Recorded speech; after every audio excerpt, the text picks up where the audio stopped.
We have some developing Philadelphia Eagles news to touch on this Monday, September 8th. You're watching Philadelphia Eagles Now. My name is Chase Sr. Thank you so much for watching today's show. Hope you all had a fantastic weekend. Your weeks are off to a great start. And what we're going to talk about here on the program, my name is Chase Sr., are the Eagles about to sign a cornerback? And if they do, it's all part of a bigger story for this Eagles ball club moving forward. Be on the lookout for some coverage to come here on the channel, by the way. We're supposed to get a decision from the NFL on Jalen Carter today. If that happens, of course, I'll do a breaking news show here on the program.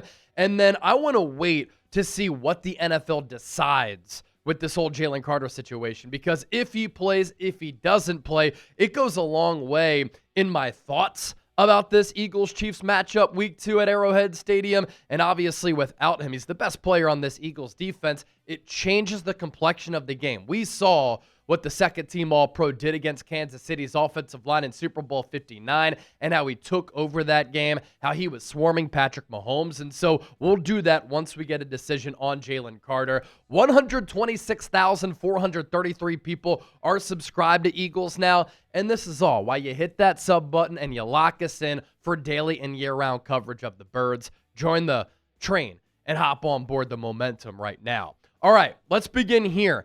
Is this the answer for the Eagles at the cornerback spot? And could this answer and solve some of the questions that we have with this Eagles secondary? Developing news from NFL insider Jordan Schultz that the Eagles are working out former Bengals cornerback Mike Hilton today. He's a highly respected veteran, 13 career interceptions, who could help to bolster Philadelphia's secondary. And this is a veteran who's played a lot solely on the inside, and he's been a very productive player. And so when a player of this caliber works out for the Eagles, you have to take notice of that. More on the player here. He played his college football at Ole Miss in the SEC. 2016 undrafted free agent, but man, he's cut out a really good role for himself and a really good career for himself for a player who did not get drafted coming out of Ole Miss. He started off his career with the Pittsburgh Steelers from 2016 through 2020. He was on a couple of training camp rosters trying to prove himself as a UDFA. And then after he was with Pittsburgh, with the Cincinnati Bengals, staying in the AFC North from 2021 through 2024, then he signed with the Miami Dolphins, but he was released by Miami on August 25th. I think that's a little bit alarming. We saw that the Dolphins in week 1 against the Indianapolis Colts suffered by far the worst loss for any team in week 1, and their secondary specifically is really bad. They could have used a player like this. And so why did they cut him loose? Did he have a bad training camp? Is he over the hill? Is he just a declining player? That's what I'm trying to figure out, and that's probably what the Eagles are trying to figure out too, which is why they're bringing him into South Philadelphia today for a workout. But with Mike Hilton, if he can still play, and if he does work out, Philadelphia would be signing him strictly as a slot nickel corner. He is not an outside guy. He doesn't have the size, the resume, the snap count, or really the ability to play on the outside. Coming out of Ole Miss, he was 5'8", ran a 4.55 40-yard dash. He does have some short area quickness, and so that helps to make up for the slow 40-yard dash, but that's why he's partially been playing on the inside. I think Vic Fangio is interested in the player too, because we know that Vic really likes cerebral players on the defensive side of the ball. That's what Hilton is. Very intelligent. He is a fantastic run defender, so that can help out this Eagles defense too.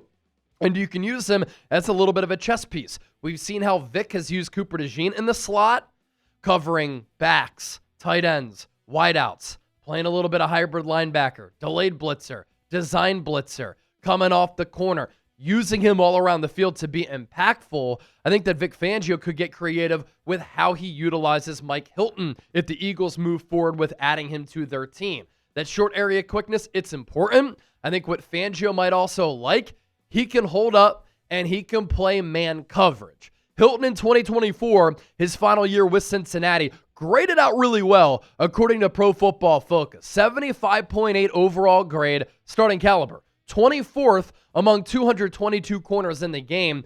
He was the number 1 graded run defender at the cornerback spot last year at 91.7.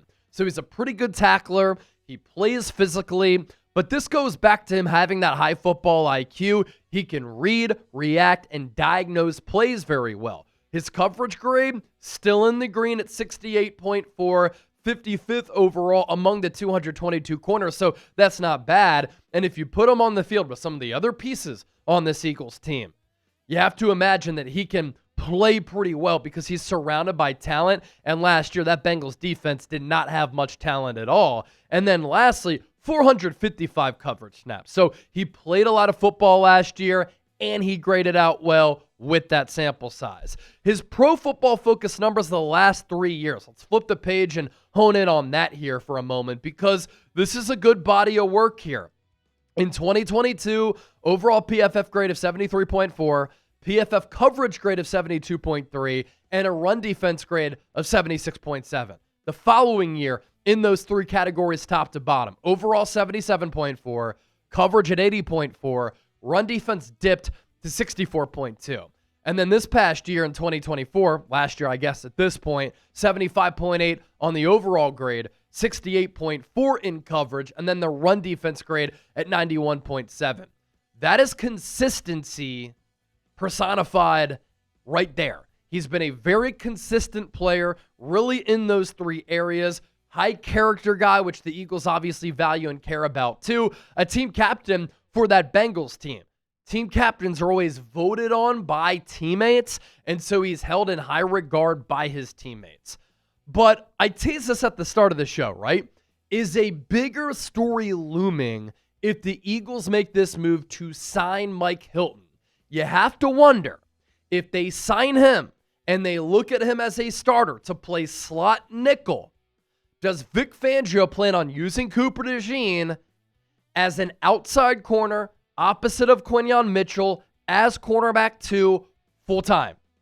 Of note, we talked about this in the pre-draft before the Eagles even drafted Cooper DeJean because I looked at him as a great draft target for Philadelphia. His final year at Iowa, he did primarily play on the outside. I think he's better in the slot, but he does have 4.4 speed. He's an excellent athlete. We did see him hold up somewhat well against CD Lamb, although that was the long ball from Dak toward the left sideline. I thought DeJean had solid coverage. CD, one of the top wide receivers in the game, despite the drop issues that he sometimes has, did have a little bit of a step on DeJean. DeJean kind of got beat. I wouldn't really qualify that as a drop for CD because that was a play he had to dive for, and it was a really difficult grab running full speed. But DeJean at Iowa was capable and did play on the outside. Again, at the NFL level, I like the versatility that Fangio can maximize with DeJean when he plays on the inside because of all of the different roles that he can fulfill. Blitzer, hybrid linebacker, play him at safety, inside, outside. I just think that allows him to put his fingerprints on the game in a variety of ways, and it makes him the most valuable because he can impact the game in so many different areas. But if this happens, right, if the Eagles sign Mike Hilton and he's the starting slot, you move Cooper DeJean to the outside, is this Howie Roseman in a way kind of covering up his mistakes with what he's done or not done at quarterback 2? I get the decision to move on from Darius Slay. He's 34 years old. According to Adam Kaplan, Eagles had some concerns about the knee injury, but Slay played well last year, and he only signed a 1-year, $10 million deal with the Pittsburgh Steelers, all right? Now, if you want to move on from him, I get it because he's older. You want to get younger on defense. The player who I continue to talk about, who was attainable and gettable and very affordable, who the Eagles let go, Isaiah Rodgers. And he signed with Minnesota for I think $5, $6, $7 million per year. He is starting as an outside corner for Brian Flores, who's a top 3 to 5 defensive coordinator in the game. Howie Roseman tried to pinch pennies a little bit and get creative with the team spending on defense and at corner. I get he wanted to see if Keely Ringo could win that job. Keely Ringo is now 3rd on the depth chart behind Adoree Jackson and Jacorian Bennett. And if you brought back Isaiah Rodgers, it would have fulfilled a couple of things, right? And checked off a few boxes. Could have started for you. It would have helped your depth. He also helps on special teams. And anytime he was thrust into action last year, Isaiah Rodgers played well. And it's telling that Brian Flores looks at Isaiah Rodgers and puts him in the light that he does, that he's a starting caliber outside corner for one of the top defenses in the game. So Howie Roseman, he's great. I love him. He's a Hall of Famer. He's the best GM in football, but he's not perfect. Nobody is. But if the Eagles do go about this in this way, we can look back on it and say, Howie, this was all avoidable. Now, you go back to DeJean here. Here are his snaps and his alignment against the Dallas Cowboys in week 1. Slot corner for 46 snaps, so still primarily playing on the inside. He did play wide corner for 8 snaps. He was in the box for 7, and then defensive backfield for 3 snaps. This is also part of a bigger story because clearly, and we all saw it with our own eyes week 1 against Dallas, the Eagles are concerned about Adoree Jackson. Chip at this point just knows what I'm about to talk about. He pops up the graphic before I was even getting to it. Adoree against Dallas, targeted 7 times, gave up 5 catches, surrendered 5 first downs on those 5 catches, gave up 103 yards. That's more than 20 yards per catch. 1 target was dropped by a wide open wide receiver. He had a pass interference call in the red zone. His overall PFF grade was 32.4, and his coverage grade was 33.6. Again, I think that the Eagles can start Jacorian Bennett. They could look to bring in Mike Hilton as a backup to Cooper DeJean, and they want to develop Mac McWilliams as an outside guy. A couple of different options here, but things that I want you to think about if the Eagles move forward with adding Mike Hilton to the roster, because I don't think you work out a vet who's this accomplished at this point if you're not seriously thinking about adding him to the team. So what say you? Should the Eagles sign Mike Hilton? Well-known player, really good career for a UDFA. S for sign, P for pass. Let me know down in the comment section right now. Our sponsor for today's Philadelphia Eagles now, our friends at Chubby's. They have so many great deals, and I love all of their clothing items. Look, the leaves are turning, the temperatures are dropping, the weekend air is getting that nice autumn crisp. I woke up on Saturday wearing some Chubby's shorts. I was on my balcony with a blanket watching College Game Day. It's the best time of the year. Just because the weather is changing over doesn't mean you have to pack away the fun. Chubby's is here to make sure your fall wardrobe hits harder, and you'll be looking good, feeling good, with soft, stretchy, fall-ready staples built for maximum comfort and minimal effort. Mark your calendars. The Chubby's Fall Collection drops September 9th. That is tomorrow on Tuesday, and it's packed with cozy gear that brings the metaphorical and real heat.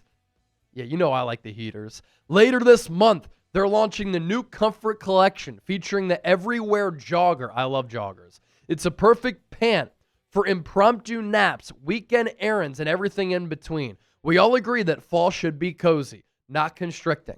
And Chubby's delivers peak softness without sacrificing an ounce of style. So go ahead, break up the stiff pants, and embrace the fun side of fall. Here's where it gets awesome. Whether you're layering up for tailgates, lounging through lazy Sundays, or just leaning fully into fall comfort, Chubby's has you covered, my people. For a limited time, they are giving our listeners, our viewers, $10 off your order when you use the code CHATSPORTS at chubbyshorts.com/chatsports. That's code CHATSPORTS at chubbyshorts.com/chatsports. Support the show. Show your thighs some respect with Chubby's. They also have polos, as we've shown you. If you want the Eagles Chubby's polo, you get $10 off on that using the promo code CHATSPORTS as well. All right, we move forward on the show.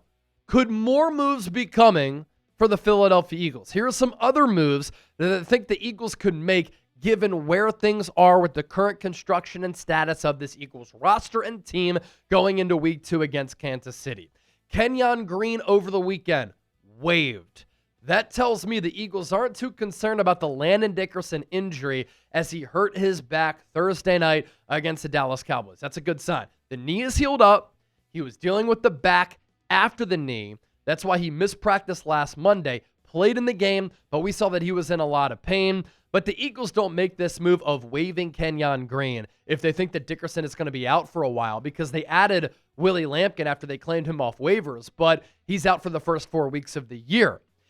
Furthermore, if the Eagles want to sign a cornerback to be an outside guy, if Mike Hilton shows up to the facility and he's cooked, Asante Samuel Jr. is still out there. Former second-round pick out of Florida State, the son of the great Asante Samuel Sr., who was a great high-level playmaker at the cornerback spot for the New England Patriots and the Philadelphia Eagles in this Andy Reid regime. One of the best big-game interception artists in the history of the NFL. Samuel went to Florida State. They've had a lot of great corners come through that program. Chargers drafted him a few years ago in the second round. He had double-digit pass breakups his first 3 years before he was hurt last year. Only played 4 games. Shoulder injury. Then this offseason, he was dealing with these stinger symptoms that he's had for a long time, going back to his childhood, according to reports. And he had to get a neck surgery. Now, he was supposed to have a checkup in July. Then he was supposed to make a decision then. Clearly, teams might be a little bit worried about the medicals, but if it checks out, that's a pretty damn good corner who you can get at a very affordable price. There's also this. Eagles kept a fullback on their initial 53. Ben Van Sumeren. He is now done for the year, torn patellar tendon in the same leg that he tore his ACL in last year in 2024. What did the Eagles do after they had started to incorporate Ben Van Sumeren as a fullback last year, and he got hurt after he was a converted linebacker, still an impactful special teams guy? They signed a really good fullback in Kari Blasingame. He was with this team. He even said in a fascinating article that the Philadelphia Eagles, how they run their organization, and the culture that the Eagles have, it instilled and reinstilled Blasingame's love for the game of football. And he really enjoyed his experience with the Eagles, and he ended up playing in the Super Bowl for Philadelphia. He knows the scheme. He knows the team. He is still unsigned. He did say in that article that he didn't need to play any longer, but if he did, he could if he needed to. I wonder if the Eagles make a call to him. There are also these roster moves that the Philadelphia Eagles have made, and this literally just happened moments ago. The Eagles have signed outside linebacker Patrick Johnson to the active roster. Philadelphia has also signed running back Montrell Johnson and offensive lineman Hollin Pierce to the practice squad. They released wide receiver Elijah Cooks from the practice squad. So more roster moves on this Monday, September 8th for Philadelphia. Patrick Johnson was a game day elevation for week 1. Had a great preseason. He's been a preseason baller for this Eagles organization. He was with the Giants last year. And so that tells me Eagles really like what he can do. He can contribute on special teams. Montrell Johnson had a good preseason. Good to see him back on the practice squad. I'm a believer in Hollin Pierce. And then for Elijah Cooks, look, had a good start to training camp. Then he had that shoulder injury. Looked as though he was going to be a sneaky player who could make the team, just not good enough to make a crowded wide receiver room. All right, a Jalen Carter update before we hop on out of here. Mark Maskey, he's an NFL reporter for the Washington Post. Obviously, they're big J journalists over there. He had a couple of Jalen Carter updates yesterday into today, and I trust his reporting because, again, he's a big J journalist for the Big J newspaper in the Washington Post. Don't read it, but you have to take it into account that he works for a very big publication. A key consideration in the pending NFL discipline for Jalen Carter in the spitting incident is that he missed essentially an entire game when he was ejected prior to the opening play from scrimmage Thursday night. But there's nothing definitive yet in terms of fine or suspension. The NFL could finalize its decision on Monday for discipline for Jalen Carter for the spitting incident. A significant fine may be enough, one source says, but nothing is final or definite today on fine or suspension. Those tweets were yesterday. And then he tweeted another one on Sunday. There's no resolution yet for Jalen Carter, but that process still expected to play out early this week. And I think that may have been the tweet from Monday. Either way, still awaiting word on what is going on with Jalen Carter. When that news comes forward, we'll obviously pass it along here on the show.